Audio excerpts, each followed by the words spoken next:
राकेश आर्य जी को सादर आमंत्रित करते हैं, वो पधारें और आज के नववर्ष के प्रथम दिवस हम सबको मार्गदर्शन प्रदान करने का कष्ट करें। आदरणीय डॉक्टर साहब। ओम।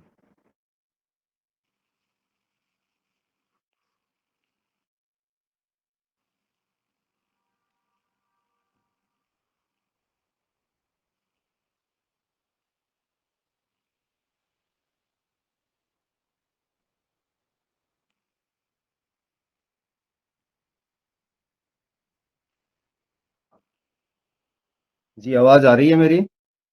जी डॉक्टर साहब, आ रही है। ओम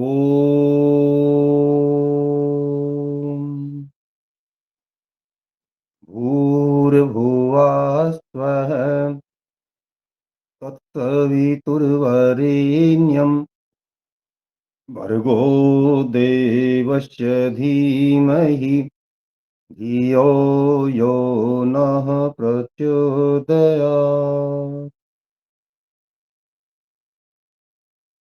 आज हमारा वैदिक सृष्टि संवत है।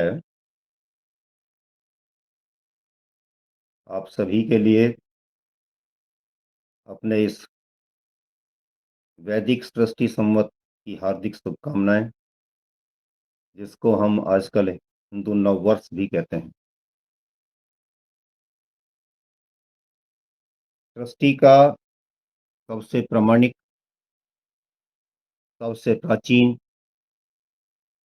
और सबसे वैज्ञानिक साइंटिफिक कोई संवत है तो वह वैदिक सृष्टि संवत है। दुनिया में जितने मत मतांतर आए,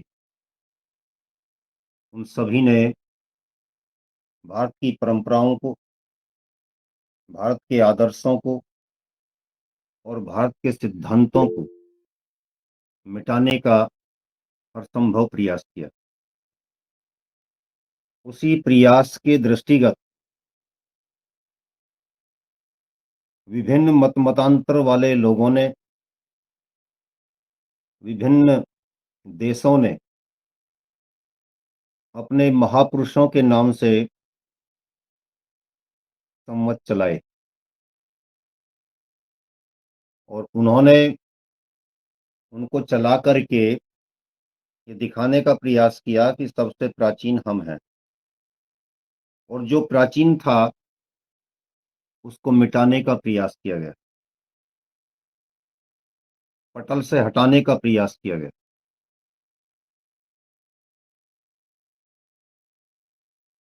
कई देश ऐसे हैं जिसमें चीन है, जिसका कुछ लाख वर्ष का अपना कैलेंडर है।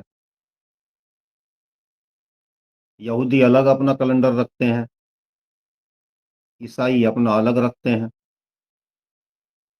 और बिना किसी साइंटिफिक रीजन के रखते हैं, केवल ये कि आपको मिटाया जाए। लेकिन वो भावना भी इसके पीछे से हटा दी जाती है कि हमारा उद्देश्य आपको मिटाना है।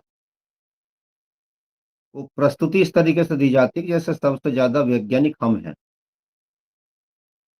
और सबसे ज्यादा प्रमाणिक भी हम ही हैं, और उसके झांसे में हम आ जाते हैं कि हाँ ये ठीक बोल रहे हैं। बड़े आराम से उन चीजों को हटाया गया, दिमाग से निकाला गया कि आपके पास में 1 अरब 96 करोड़ 8 लाख 53 हजार 127वां वर्ष जो आज हो रहा है, इतना पुराना कैलेंडर आपके पास में। नासा कहती है कि हाँ ये बात लगभग सही है, वो सीधे नहीं कहती, हेरा फेरा करके बात को कहती है कि इस दुनिया को बने हुए, इस सृष्टि को बने हुए, ब्रह्मांड को बने हुए या सूर्य को बने हुए लगभग 2 अरब वर्ष हो चुके। कितनी देर और रहेगा तो ये बताती है कि 2 अरब 30 करोड़ से लेकर के 50 करोड़ वर्ष तक ये आगे रहेगा। नासा भी कह रही है, दूसरे सभी वैज्ञानिक इस बात को मान रहे हैं, खगोलविद, खगोलविद मान रहे हैं, अंतरिक्ष विज्ञानी मान रहे हैं, सभी कह रहे हैं कि हाँ बात ये तो सही है। लेकिन हमारे यहाँ पर चलती है ईसवी सन, जो 2026 साल पुरानी। मुसलमानों के यहाँ चलती है अपनी 1400 कुछ वर्ष पुरानी। लेकिन कोई इस बात पर ध्यान नहीं देता कि 2000 साल पहले या 1400 सवा 1400 साल पहले इस धरती पर कौन लोग राज कर रहे थे, किन लोगों का वर्चस्व था।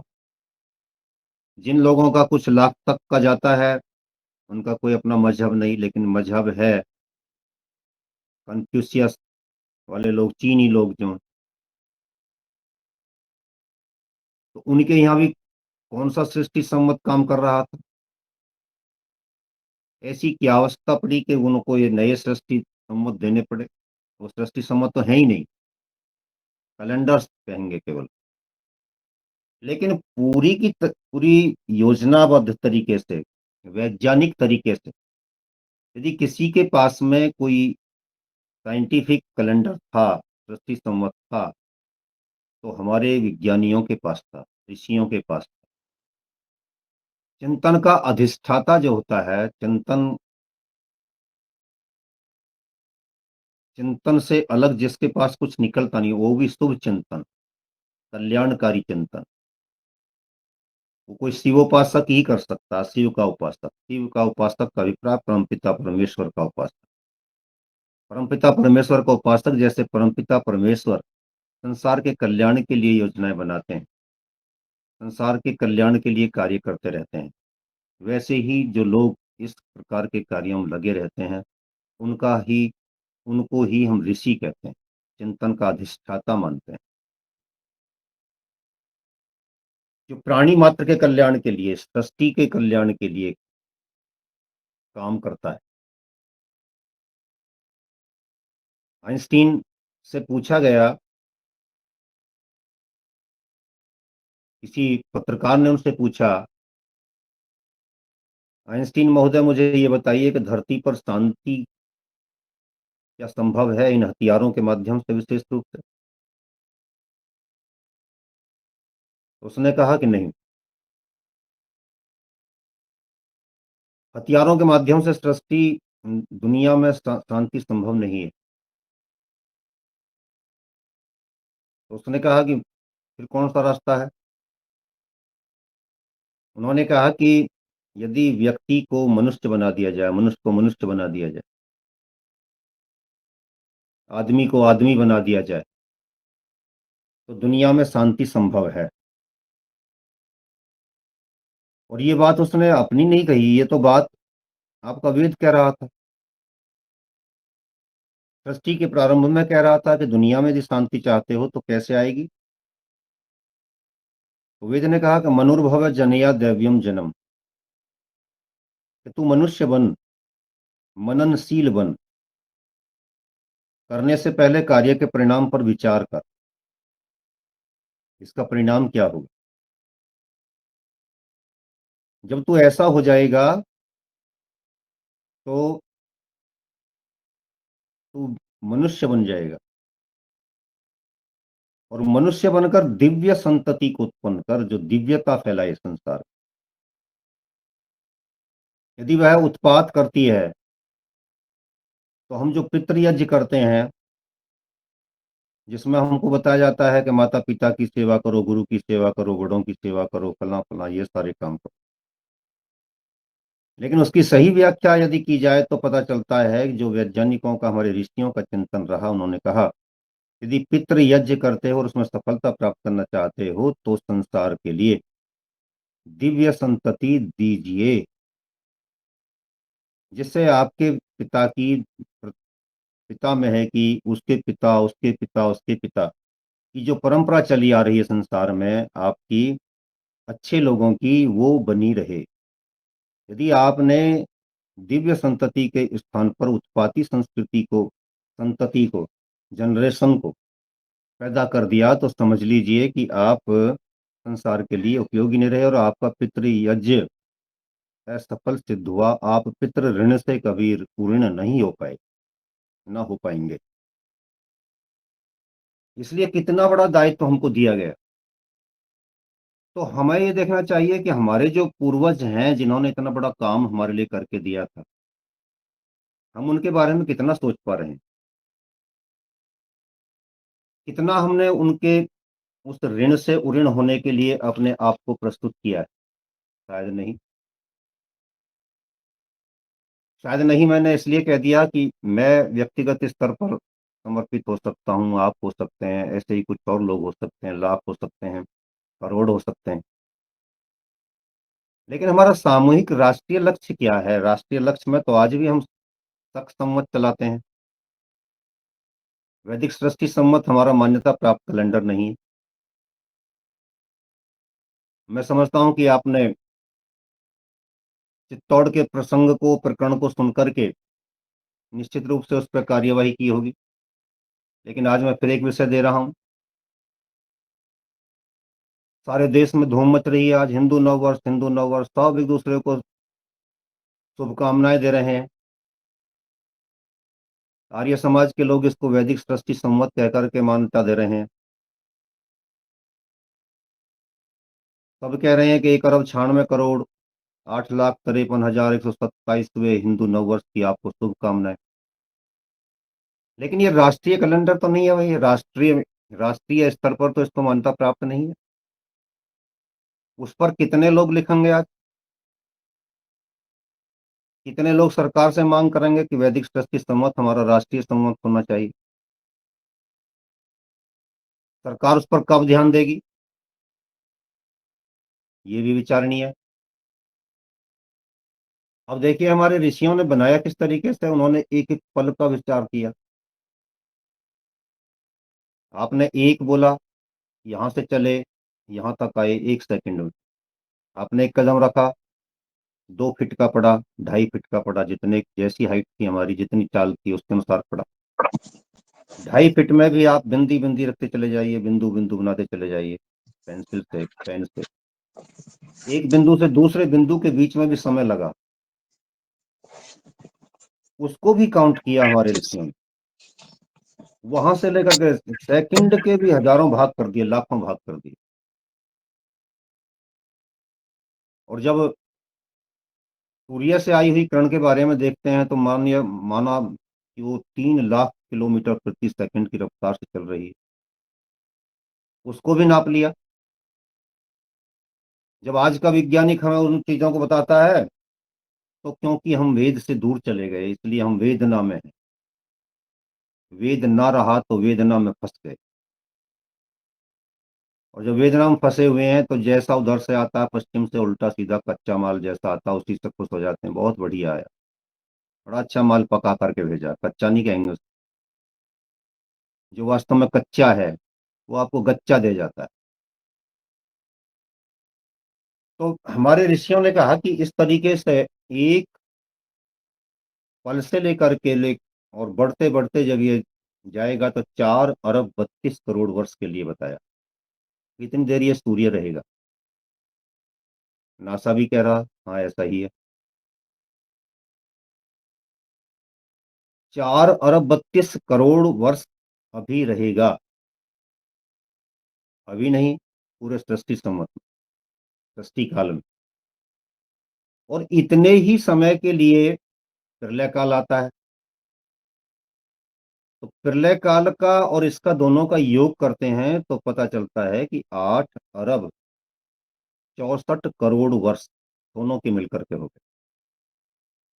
8 अरब 64 करोड़ वर्ष का जो ये काल है, कालखंड है, ये दिन और रात समझिए। जैसे अभी मार्च में हम देख रहे हैं कि दिन और रात लगभग बराबर है। कल, परसों, 21 तारीख में या 22 में दिन रात बराबर हो जाएंगे।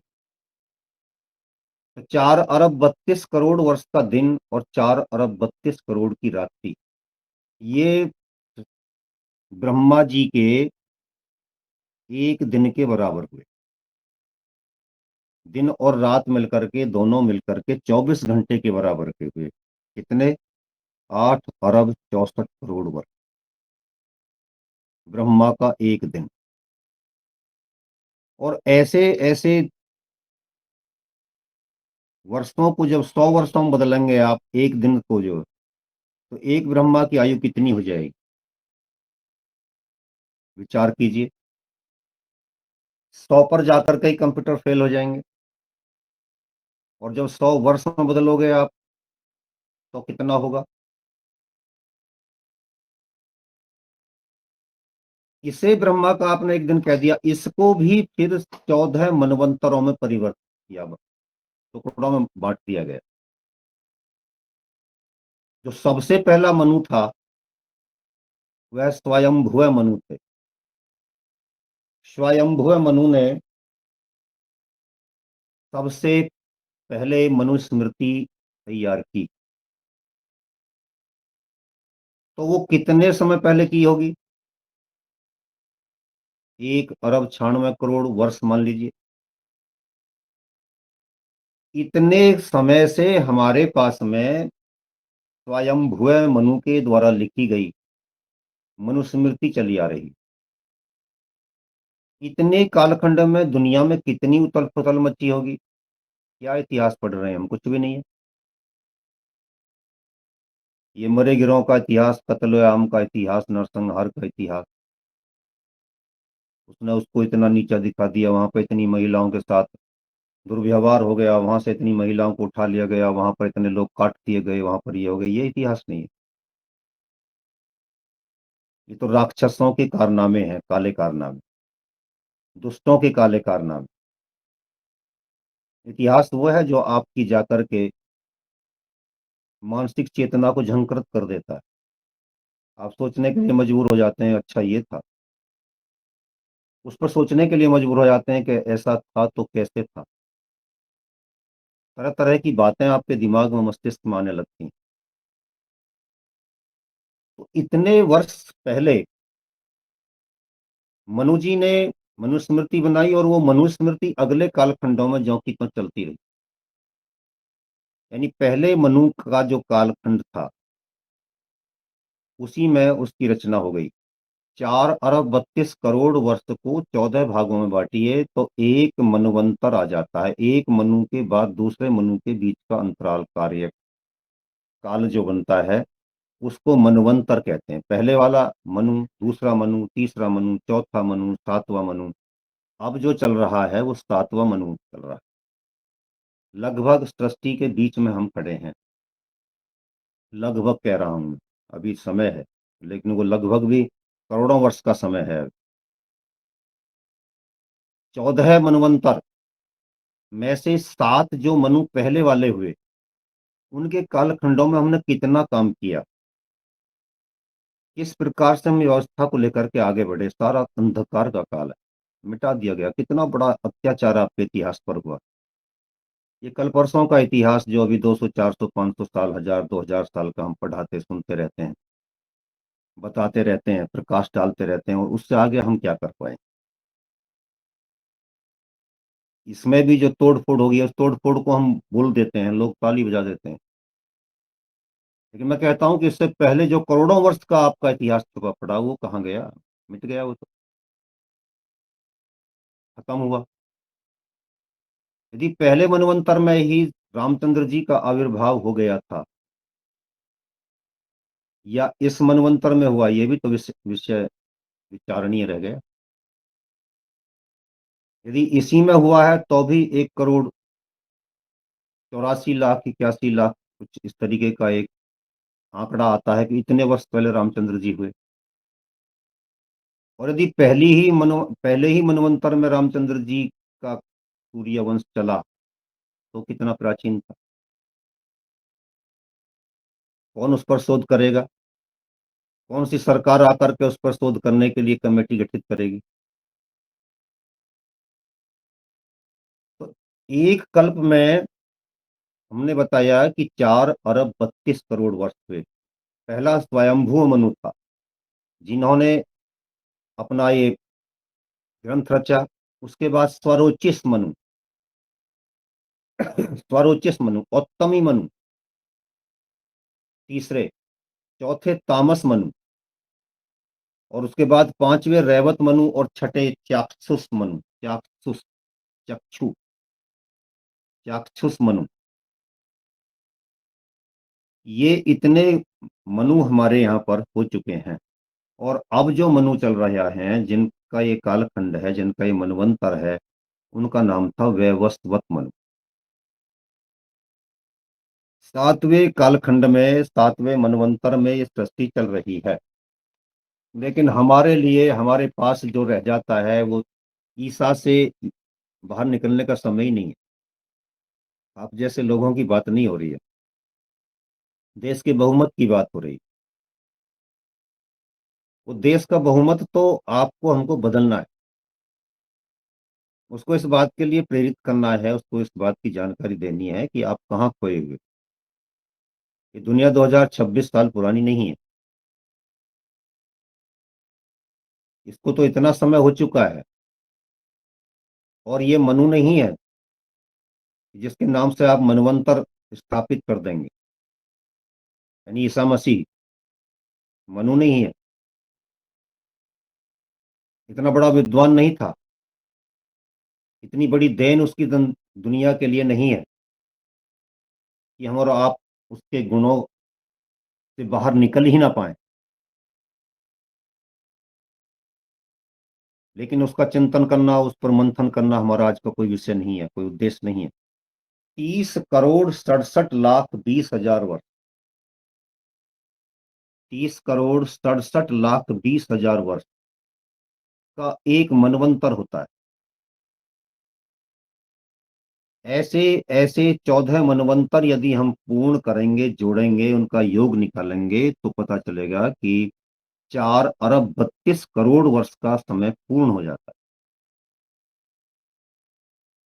है। सृष्टि को के सम्मत को, सृष्टि के इस कालखंड को आपने 14 मनवंतरों में विभाजित किया, 14 के 14 का योग किया, तो पता चला कि 14 मनवंतर का अभिप्राय हुआ 4 अरब 32 करोड़ वर्ष। फिर इन 14 मनवंतरों को भी टुकड़ों में बांटा गया। 71 चतुर्युगियों से मिलकर के एक सृष्टि सम्मत का, एक मनवंतर का निर्माण होता है। 71 चतुर्युगी, 71 चतुर्युगियों का योग करते हैं तो 30,67,20,000 वर्ष आता है। 30,67,20,000 वर्ष से बना एक मनवंतर। अब एक चतुर्युगी कितने की हुई, ये भी विचार करने योग्य है। एक चतुर्युगी में चारों युगों का योग आता है।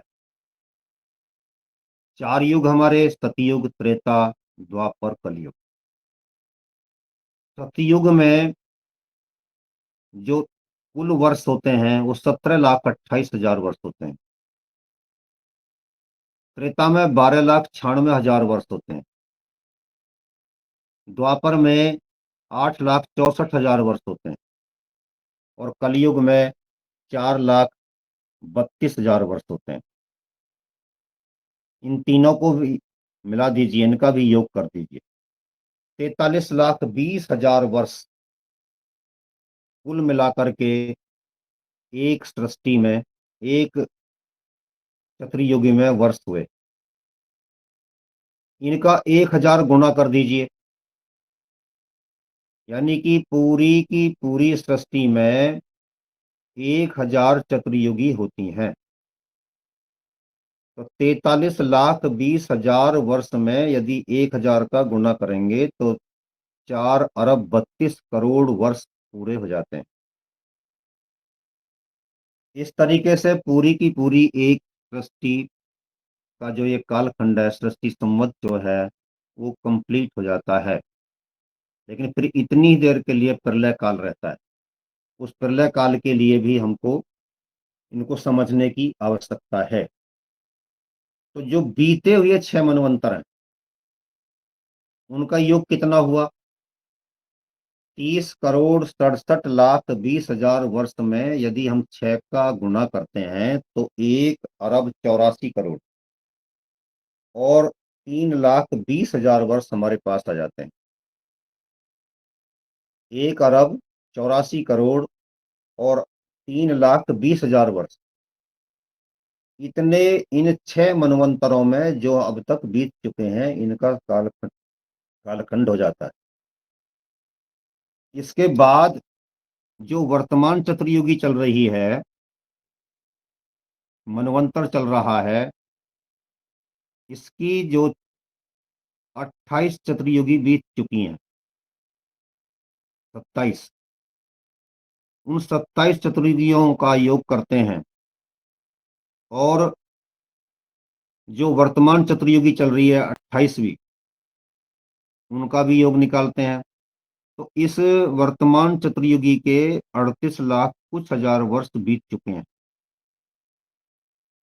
और 27 जो चतुर्युगी गुजरी हैं उनका भी योग करते हैं। तो ये कुल मिलाकर के 7वें मनवंतर की 27वीं चतुर्युगी 11,66,40,000 वर्ष। और इनको यदि हम जो पहले वाली 6 चतुर्युगी 6 मनवंतर गुजरे हैं उनके साथ इसका मिलान कर देते हैं तो ये कुल मिलाकर के 1,96,करोड़ 8,53,127 वर्ष सिद्ध हो जाता है, स्पष्ट हो जाता है। हमारे महापुरुषों ने, हमारे ऋषि पूर्वजों ने इस प्रकार से सृष्टि का काल निर्धारण किया और इसी के अनुसार हमारा सब कुछ कार्य क्रम चलता रहा।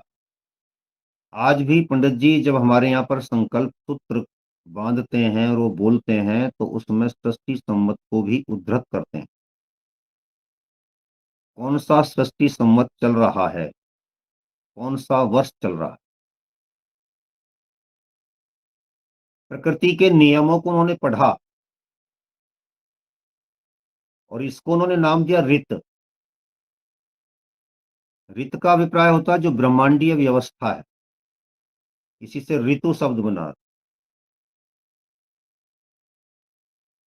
जो ब्रह्मांडीय व्यवस्था है उसको उन्होंने बहुत तरीके से देखा। सूर्य कब किस राशि में जाएगा, उसका क्या प्रभाव पड़ेगा,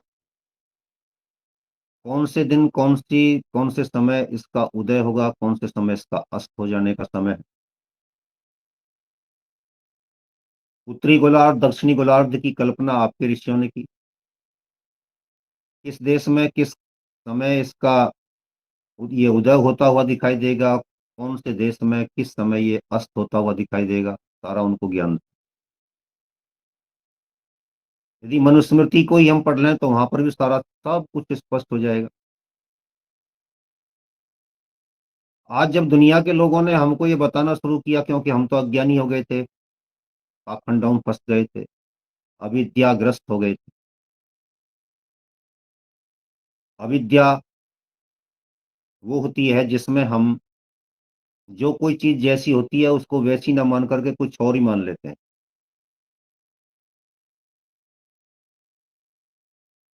जब इस प्रकार की अविद्या में हम फंसे हुए थे, तब विदेशों से हमारे ही ग्रंथों को पढ़ करके जो माल आयातित हो रहा था, जो विचार आयातित हो रहे थे, उनको हमारे मस्तिष्क में ये इस प्रकार से सेट करने का प्रयास किया गया कि जो कुछ भी है वो ज्ञान तो पश्चिम से आ रहा है। जबकि सच्चाई यह थी कि ज्ञान सूर्य यदि उदय होता है तो पूर्व में ही होता है। पूरब से ही सूर्य सारे देशांतरों के लिए प्रकाश उत्कीर्ण करता है। तमसोमा ज्योतिर्गमय की परंपरा यदि किसी देश के पास में है तो भारत के पास में, उनसे हमको दूर कर दिया गया। उनसे हमको इस तरीके से दूरी बनाने के लिए मजबूर कर दिया गया कि जैसे ऐसा कुछ भी नहीं था। उसका परिणाम यह है कि हम पश्चिम उन्मुख हो गए हैं और उसकी झूठन खाने में भी आनंद की अनुभूति कर रहे हैं। सृष्टि की शेष आयु के बारे में यदि हम विचार करें तो ये अब से आगे 2 अरब 35 करोड़ और 91,46,874 वर्ष इसके अवशेष बचते हैं, जो अभी इसको पूर्ण करने हैं। इसके बाद सूर्य समाप्त हो जाएगा। सूर्य समाप्त तो ये दुनिया भी समाप्त। यानी इस तारे की उम्र इतनी है, उसके कारण ही इस धरती पर जीवन है, अन्यथा जीवन यहाँ से समाप्त हो जाएगा। लेकिन ये भी नहीं होगा कि ये सारा का सारा तामझाम एक ही दिन में समेट करके समाप्त हो जाएगा। जैसे सूर्य ढलता हुआ चलता है और ढलने में भी उसको बहुत समय लगता है, तो करोड़ों वर्ष पहले ढलना आरंभ होगा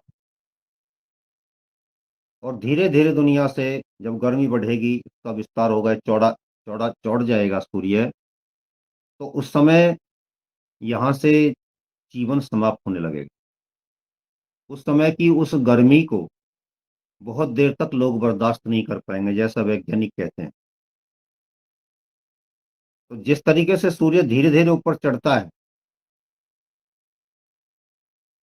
वैसे ही सृष्टि के प्रारंभ में एक कार्यकलाप हुए, धीरे धीरे धरती धरती के स्वरूप में आई, जीवन विकसित हुआ, हरियाली बनी, तालाब बने, यानी समुद्र। ये सब जो था ये बहुत समय में जाकर के कंप्लीट हुआ। उसी प्रकार जब इसका विनाश भी होगा तो भी बहुत धीरे धीरे धीरे धीरे होगा। जैसे अभी हम देख रहे हैं कि गर्मी एकदम नहीं आ रही है, धीरे धीरे आ रही है। प्रतिदिन हमको धीरे धीरे प्रकृति अपने आप तैयार कर रही है कि आप 45-48 डिग्री सेल्सियस के टेम्परेचर को सहन करने लायक हो जाए। उसी प्रकार से आपको 10 डिग्री सेल्सियस या 2 डिग्री या जीरो या -डिग्री टेम्परेचर के लिए भी तैयार करने के लिए प्रकृति धीरे धीरे अक्टूबर नवंबर में अपना रूप बदलना शुरू करेगी। तो ऐसा भी नहीं है कि सृष्टि के लास्ट में जाकर के सूर्य अचानक एक दिन बंद छुप जाएगा, खत्म हो जाएगा। धीरे धीरे ये तारा अपनी मृत्यु को प्राप्त हो जाएगा। उससे पहले ही करोड़ों साल पहले यहाँ से सारा जीवन का तामझाम सब समाप्त हो जाएगा, मेरा सिमट जाएगा। जिस आइंस्टीन की बात हम कर रहे थे, उसने शरारती तत्वों के हाथों में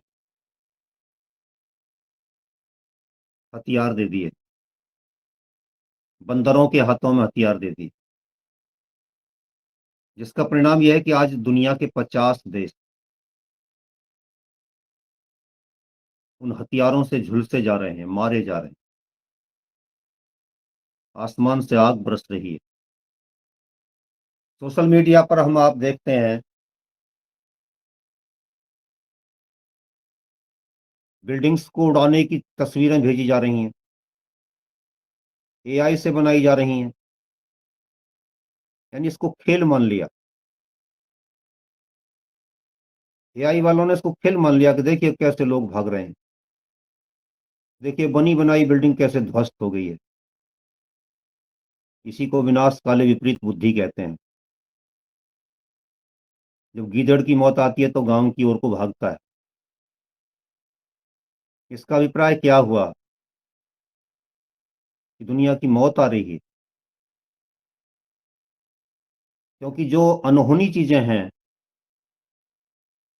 जिन पर चिंतन तक नहीं होना चाहिए, उन पर हम मनोरंजन कर रहे हैं। एआई के माध्यम से हम चीजों को बना बना करके भेज रहे हैं। ये विनाश काले विपरीत बुद्धि वाली ही तो मानसिकता है। जब अपना विनाश भी आनंद का और मनोरंजन का कारण बन जाए और हम उस पर तालियां बजा, क्या बढ़िया क्या बढ़िया, अच्छा काम हो गया, ये बढ़िया नहीं हुआ है। ये नेचर की सर्द आहें हैं, नेचर की सर्द आहें हमसे बहुत कुछ कह रही हैं। लेकिन अपने देश के बारे में विचार कीजिए कि आज जब हम अपना हिंदू नववर्ष मना रहे हैं, तब हमारे देश में चारों ओर अन्य देशों की अपेक्षा बहुत शांति है। ये आपके ऋषियों की भूमि है, और ऋषियों की भूमि के होने का ही ये परिणाम है कि हम और आप सब मिलकर एक दूसरे के गले नहीं काट रहे हैं, चाहे कुछ भी हो रहा है देश में। लेकिन इस स्थिति में सारा देश नहीं है। वर्तमान सरकार भी अभिनंदन की पात्र है कि जब चारों ओर आग बरस रही हो, तब वो अपने देश को सुरक्षित रखने में सफल है। जब असामाजिक तत्व, देश विरोधी तत्व ईरान की घटनाओं पर यहाँ पर प्रदर्शन कर रहे हों, तब यहाँ मजबूती से उनको नियंत्रण में लेने का भी सफल प्रयास हो रहा है। लेकिन कब तक चलेगा ये? चुपचाप भीतर ही भीतर तैयारियां भी हो रही हैं। तैयारियां सिर्फ बात की नहीं कि हम किसी को मारेंगे, किसी को नष्ट कर देंगे। तैयारियां इस बात की कि जब अंधड़ आता है तो वो किधर को निकल जाए कुछ पता नहीं पड़ती है। जब शत्रु आपके चारों तरफ खड़े हों, किस शत्रु के दिमाग में शरारत पैदा हो जाए और वो क्या कर बैठे, इस बात की कोई जानकारी नहीं। इसलिए तैयारी भी है।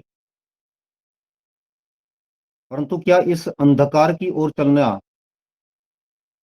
हमारा आपका जीवन उद्देश्य था? ऋषियों के दृष्टिकोण से, उनके चिंतन के अनुसार यदि विचार किया जाए तो पता चलता है कि नहीं था। जब आम आदमी की जिंदगी पूर्णतया कुंठित और बाधित हो गई हो, तब समझा जाएगा कि नेतृत्व की कमजोरी है। नेतृत्व की कमजोरी का अभिप्राय यहाँ पर मेरा अपने देश की सरकार से नहीं,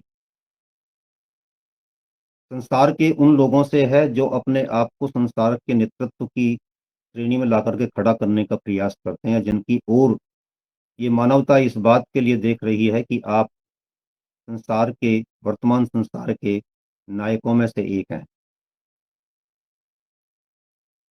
क्या ये जितने जननायक होते हैं, हम केवल इनको व्यक्तिगत पूर्वाग्रहों से ग्रस्त होकर के दूसरे देशों को मिटाने के लिए भेजते हैं? चाहे वो ट्रंप हैं, अमेरिका की जनता ने इस बात के लिए तो नहीं भेजा कि आप जाइए और संसार को मिटाइए। ईरान का खामेनेई मारा गया,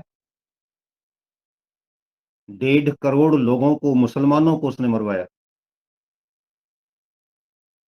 एक मुसलमान ही इस बात पर बोल रहे थे। 1.5 करोड़ लोगों का हत्यारा मारा गया। क्या उसको उसके देश के लोगों ने इसी बात के लिए नियुक्त किया था? और यदि इसी बात के लिए नियुक्त किया था तो उनकी सोच कितनी खराब थी। आज उस पर छाती पीट रहे हैं भारत के लोग, कुछ निकल कर के सड़कों पर आ रहे हैं। 1.5 करोड़ लोगों के हत्यारे को भी हत्यारा नहीं माना जा रहा,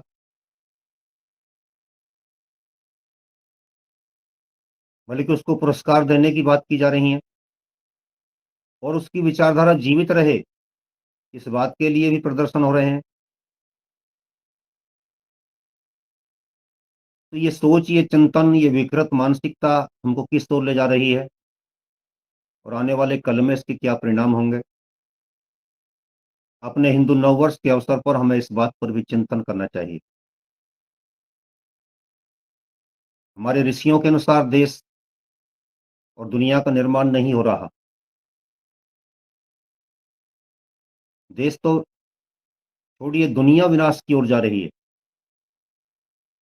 उसके लिए फिर कौन सा चिंतन उचित हो सकता है, उपयुक्त हो सकता है? तो इस बात से काम नहीं चलेगा कि आप भी ठीक और मैं भी ठीक। किसी न्यायाधीश के सामने कोई मुकदमा जाए और वो कहे कि वादी भी ठीक था और प्रतिवादी भी ठीक था, तो उससे मूर्ख कोई न्यायाधीश हो सकता है? दोनों में से कोई सा एक ही तो ठीक था। तो जो ठीक था उसको तुम ठीक बताओ। इसलिए ये कह देना कि वेद भी ठीक, गीता भी ठीक, बाइबल भी ठीक, कुरान भी ठीक, ये क्यों नहीं कहा जाता कि बाइबल और कुरान वाले लड़ रहे हैं और पिछले 1000 वर्ष से लड़ रहे हैं, आज भी लड़ रहे हैं। 50 देशों की जनता को, वहाँ के बच्चों को, वृद्धों को जीने का अवसर नहीं दे रहे, उनको आतंक में जीने के लिए मजबूर कर रहे हैं। तनिक विचार कीजिए कि जिस घर में 2 माँ-बाप असहाय अवस्था में, बीमारी की अवस्था में, बुढ़ापे की अवस्था में घर में पड़े हों, घर से निकलते-निकलते जिसके जवान बेटे, बहुएँ, पोते-पोतियाँ मर गए हों, अब उनका क्या होगा? दुनिया के लोग उनको खाने को नहीं देंगे। ये बम बनाने वाले और बम फोड़ने वाले लोग उनको खाने को नहीं देंगे। तो जो हमारा चिंतन था कि हम विश्व को परिवार मानते हैं, वसुधा को परिवार मानते हैं, और वसुधा को परिवार मान करके उनको आर्य बनाने के अपने अभियान में हम बढ़-चढ़ करके भाग लेते थे, बढ़-चढ़ करके काम करते थे। संसार के लोगों को सही मार्ग पर लाने का काम करते थे। आज इस अवसर पर उसी संकल्प को दोहराने की आवश्यकता है। वैदिक सृष्टि संवत केवल हमारी पीठ थपथपाने के लिए नहीं, अपनी पीठ अपने अपने आप थपथपा लें, बल्कि ये हमको सोचने के लिए विवश करता है, प्रेरणा देता है। जो ऋषियों की परंपरा थी जिसमें इस प्रकार के उत्पाद कहीं थे ही नहीं, ना कोई कहीं खामेनेई बनने की सोच सकता था, ना कोई हिटलर बनने की सोच सकता था, ना कोई सद्दाम हुसैन बनने की सोच सकता था, और ना ही कोई इसी तरीके का दूसरा जालिम बनने की सोच सकता था। वो दिन कैसे लौटें? कहाँ गए वो लोग? चला था ना एक सीरियल। आज उसी बात पर चिंतन करने की आवश्यकता है, कहाँ गए वो लोग जिन्होंने हमको इतना सुंदर संसार दिया था, इतने सुंदर संसार में रहने के लिए एक सुंदर व्यवस्था प्रदान की थी। आज उनको भावपूर्ण श्रद्धांजलि, पुष्पांजलि, भावांजलि, शब्दांजलि देते हुए हम उनके सपनों की दुनिया बनाने के लिए अपने आप को समर्पित करते हैं। इन्हीं सद्भावनाओं के साथ आप सभी को एक बार पुनः हिंदू नववर्ष या वैदिक षष्ठी संवत की हार्दिक शुभकामनाएं। प्रभु आप सबका मंगल करे, और जो सृष्टि संवत जो चारों ओर से नई नई उत्साह, नई नई उमंग, नया नया उल्लास लेकर के आया है, ये हम सब के लिए आनंददायक हो। आप और भी अधिक ऊर्जा के साथ अपने ऋषियों के चिंतन को संसार में फैलाने के लिए प्रेरित हों। आपके हृदय मंदिर में 1 अरब 96 करोड़ वर्ष से जो ज्योति जली चली आ रही है, वेद की ज्योति, वो बुझने ना पाए, झुकने ना पाए, रुकने ना पाए। आप तनिक देखिए, इस समय बंदर बहुत कटखना हो जाता है। इन दिनों में कुत्ते भी बहुत खाते हैं, क्योंकि खून का नया दौर बनता है। वो पशु हैं, वो समझ नहीं पाते उस बात। अपने पेड़ पौधों को देखिए, प्रकृति उनमें अब बौर ला रही है। वो अपनी जैसी ही संतति पैदा करने के लिए बौर से लद रहे हैं। उनमें फल आएगा, फैलेगा। प्रकृति के जर्रे-जर्रे में नूतनता है, नवीनता है। पुराने को छोड़ कर के नई चीज़ आ रही है। अपनी स्वयं की भी चमड़ी को देखिए, त्वचा से जो पुरानापन था वो एक सफ़ेद सी जो झुर्री सी बन जाती है, वो सब हट रही है और अपने आप ताज़गी आ रही है। किसी गाय को देखिए, जो आपको 10-20 दिन पहले दिखाई देती थी, मैले कुचैले से उसके बाल दिखाई देते थे, अब अपने आप सफ़ेद नए बाल नीचे से उग कर के आ रहे हैं, लेकिन ऊपर वाले हट रहे हैं और नीचे से निकल कर के आ रहे हैं, तो बड़े आराम से आ रहे हैं, दिखाई भी नहीं दे रहे। प्रकृति के स्वाभाविक परिवर्तन को हम स्वीकार करें और अपने ऋषियों के चिंतन को जंगम कर आगे बढ़ने का संकल्प लें। इन शब्दों के साथ ओम शम।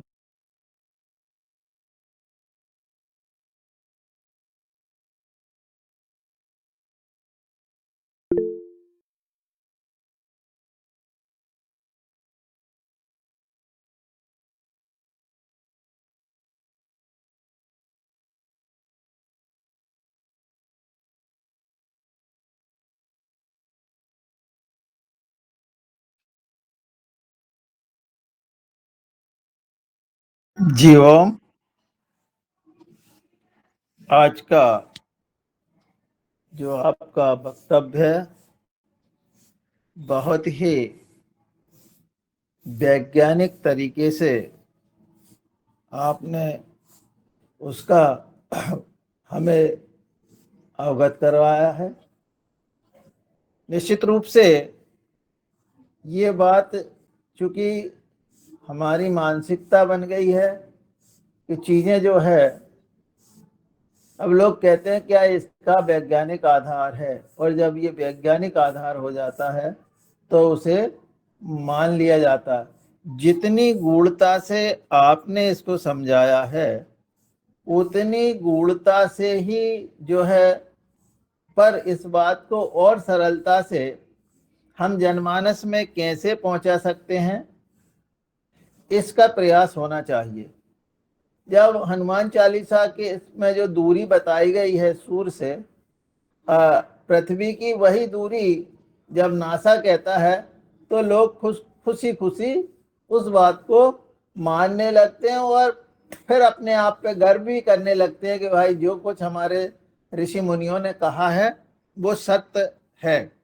इसी तरह से जो आपने आज बात कही है, इसको भी यदि इसी तरह से जब प्रमाणित कर दिया जाएगा तो लोग मानेंगे। एक बात।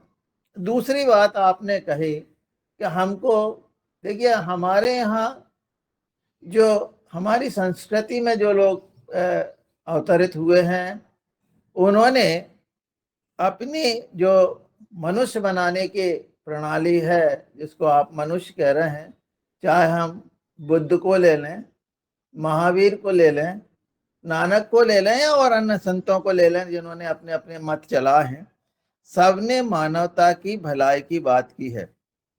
परंतु जो दूसरे लोग आए हैं उन्होंने अपने मतों को बढ़ाने के लिए मार काट को ही अपनाया है।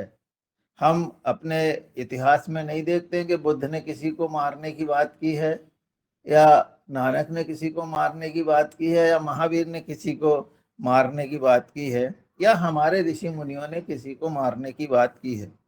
परंतु जो जिनको आप अब उस प्रवृत्ति को हम क्या कहें, उस प्रवृत्ति को तो राक्षसी ही प्रवृत्ति कहा जाएगा, जिसके माध्यम से लोगों को मार काट करके और उनकी संपत्ति पर अधिकार करना और अपने मतों को जबरन थोपना, ये रहा है।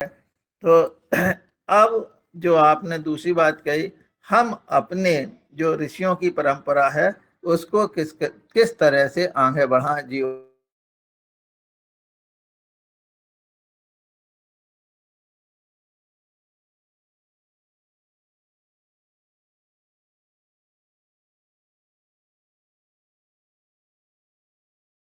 म्यूट हैं आप, म्यूट। जी आदरणीय, मेरा इस पर मानना है कि हम अपने शिक्षा में व्यापक सुधार के लिए कार्यक्रम प्रारंभ करें।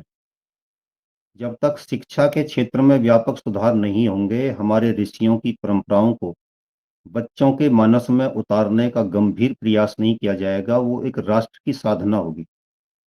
उस राष्ट्र की साधना से अभी हम भाग रहे हैं। उसके लिए सबसे पहले तो हमको परिवेश बनाना पड़ेगा, माहौल बनाना पड़ेगा। तो जो हमारे जैसे मंच हैं, इन मंचों को आवाज उठानी पड़ेगी।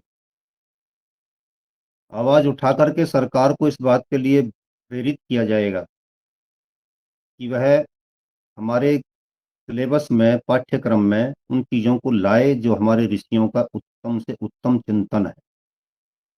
वहाँ से इस बात का शुभारंभ होगा। यदि आज अचानक सारा का सारा सिलेबस रोक दिया जाए और समझ लीजिए कि आज ही सारे के सारे विद्यालयों को मैं मातृशक्ति से क्षमा याचना करते कहूंगा कि आज का विद्यालय विद्यालय नहीं रहा, वैश्यालय बन चुका है। यदि इनके परिवेश को सुंदर बना दिया जाए, पश्चिम की कल्चर आकर के जो वहां पर अनाचार व्यभिचार हो रहा है उसको रोकने का गंभीर प्रयास आरंभ किया जाए, और मैं कहता हूं कि अचानक आज रोक दिया जाए तो भी आज की जनरेशन को सही करने में आपको 25 वर्ष का समय लगेगा, क्योंकि आज का जो बच्चा आज एडमिशन ले रहा है वो 25 वर्ष में जाकर के ब्रह्मचर्य साधन से बाहर निकल, आश्रम से बाहर निकल करके एक अच्छा नागरिक बन करके आएगा। उस गंभीर प्रयास से और राष्ट्र साधना से हम दूर भाग रहे हैं। सरकारों को, अपने जनप्रतिनिधियों को, अपने अधिकारियों को, अपने बच्चों को, अपने पड़ोसियों को, मित्रों को, इन सबको हम प्रेरित करें कि काम इस तरीके से और यहाँ पर आकर के करने की आवश्यकता है। लेकिन हमारे 24 घंटे बीतते किन बातों में? आज अमुक के यहाँ पर अमुक फंक्शन है, छोटे छोटे फंक्शन होते हैं, 2-2, 3-3 घंटे, 4-4 घंटे, 6-6 घंटे हम उनमें लगा देते हैं। वो समाज सेवा नहीं है, वो राष्ट्र सेवा नहीं है, बल्कि हम सड़कों पर जाम लगाने में अपने आप को प्रस्तुत कर रहे हैं। गाड़ियों से जा रहे हैं, गाड़ियों के जाम लग रहे हैं। छोटे छोटे ऐसे उत्सवों को यदि हम केवल और केवल घरेलू स्तर पर मनाएं, दूसरों को ना बुलाएं, दूसरों को व्यवधान में न डालें, और अपने आप भी ऐसे फंक्शनों से बच करके जो देश के कार्य हो सकते हैं, जो देश के लिए, समाज के लिए कार्य हो सकते हैं, उनमें अपने आप को प्रस्तुत करें। जी, धन्यवाद।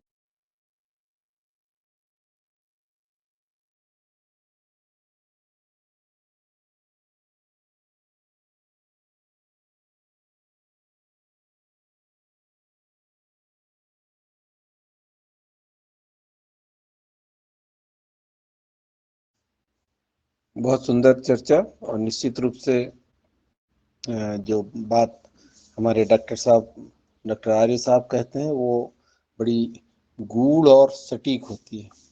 हमारे चिंतन को लगातार इस दिशा में कार्य करने की आवश्यकता है। मैं इसी कड़ी में आदरणीय पवन सर से अनुरोध करता हूं कि आज के चिंतन पर अपना मार्गदर्शन अपनी टीम हमें प्रदान करें।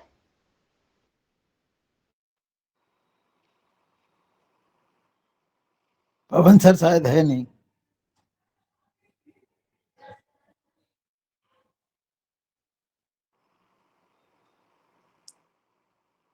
अभी लेफ्ट हो गए पवन जी, 8 बज भी गया है शायद। आदरणीय अनिल कुमार जी का लेकर के और अपन समापन करें। आदरणीय डॉक्टर राकेश कुमार आर्य जी और योगाहार सदन को सादर सादर नमस्ते। आप सबको नववर्ष की, भारतीय नववर्ष की बहुत बहुत बधाई और शुभकामनाएं। डॉक्टर साहब ने आज जो अपनी चिंता व्यक्त की है हमारे कार्यक्रम को लेकर कि किस प्रकार से भारतीय नववर्ष जो है खाली प्रतीकात्मक रूप से बनकर रह गया है, जिसका वास्तव में कहीं पालन नहीं होता है, तो वो वास्तव में बहुत ही वास्तविक है। और ये बड़ा आश्चर्य की बात है कि एक छोटा सा देश नेपाल है, Nepal is the only country जहाँ पर ये सरकारी रूप से उसको मान्यता प्राप्त है, जबकि हमारे यहाँ ऐसा नहीं है। अगर आप एक चेक लेकर, जिस पर चेक पर अगर डेट डालेंगे ना, आज की डेट भारतीय नववर्ष के हिसाब से लिख के ले जाएंगे चैत्र माह 2083, तो शायद बैंक वाले चेक उसको चेक को पे नहीं करेंगे, क्योंकि वो कहेंगे हमें इसको पता ही, हमें पता नहीं क्या ये डेट क्या ठीक भी है कि नहीं है। तो मतलब ये स्थिति हमारे उस देश की है जो इस चीज़ का मतलब एक किस्म से माना जाए तो उत्पत्ति करता है। हमने इस चीज़ को ऑर्डिनेट किया है और हमारे यहाँ इस चीज़ का पालन नहीं हो रहा है। तो वास्तव में इस चीज़ को, इस क्षेत्र में कार्य करने की आवश्यकता है। और जैसा डॉक्टर साहब ने कहा है कि इसके लिए सबकी चेतना जागे, सभी इसके लिए अपना सहयोग प्रदान करें और सरकार से मांग करें, सभी हो सकता है, वैसे कोई ये संभावना नहीं है। तो बहुत ही अच्छा लगा डॉक्टर साहब का संदेश सुन के। धन्यवाद।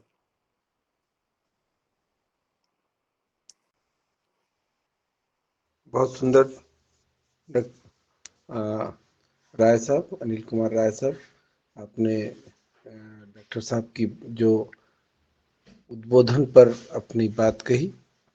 निश्चित रूप से हमको हमारी जो समृद्ध परंपरा है इसका ज्ञान होना आवश्यक है और इसकी चर्चा होना आवश्यक है कि हम घर घर में इसकी चर्चा हो, अपने बच्चों को बताएं, अपनी आने वाली पीढ़ी को बताएं, तो निश्चित रूप से ये हमारी जो डॉक्टर साहब ने जो बीड़ा उठाया है वो आगे बढ़ेगा, ये कारवां आगे बढ़ेगा और एक दिन ये होगा कि हम सब, पूरा देश जो करोड़ों हैं, 140 करोड़ लोग, 150 करोड़ होने जा रहे हैं, तो ये सब उस रंग में रंग जाएंगे। तो इसी आशा के साथ नववर्ष की हार्दिक शुभकामनाएं। हम 9 वर्ष बोले, ये पूरी दुनिया में मनाया जाए, ऐसा हो कि 9 वर्ष हो हमारा। तो अभी अभी 9 वर्ष होता है, तो अभी आप गूगल पे डालो, इस पे डालो, तो 9 वर्ष अंग्रेजी आता है। तो ये 9 वर्ष आए, ऐसा कुछ हो कि 9 वर्ष आए तो गुड़ी पड़वा आए, चैत्र नवरात्र आए, तो ये ऐसा ऐसा हो। ऐसे इसी भाव के साथ, इसी समर्पण के साथ आदरणीय डॉक्टर राकेश कुमार आर्य साहब का हृदय से अभिनंदन, आभार। आप महत्वपूर्ण विषयों को लेके जो महत्वपूर्ण समय अपने लोगों को देते हैं, इसके लिए हम आपका हृदय से अभिनंदन करते हैं। 9 वर्ष की हार्दिक शुभकामनाएं आपको सभी को, परिवारजनों को। सब समृद्ध हो, सब शांति के साथ रहने की ओर अग्रसर हो, सब खुशहाल हो, स्वस्थ रहें, मस्त रहें आने वाले वर्षों में, और प्रगति के पथ पर खुद को, स्वयं को और देश को अग्रसर करते रहें। इसी विचार के साथ कल पुनः मिलते हैं। आज की सभा का समापन करते हैं, कल पुनः मिलते हैं।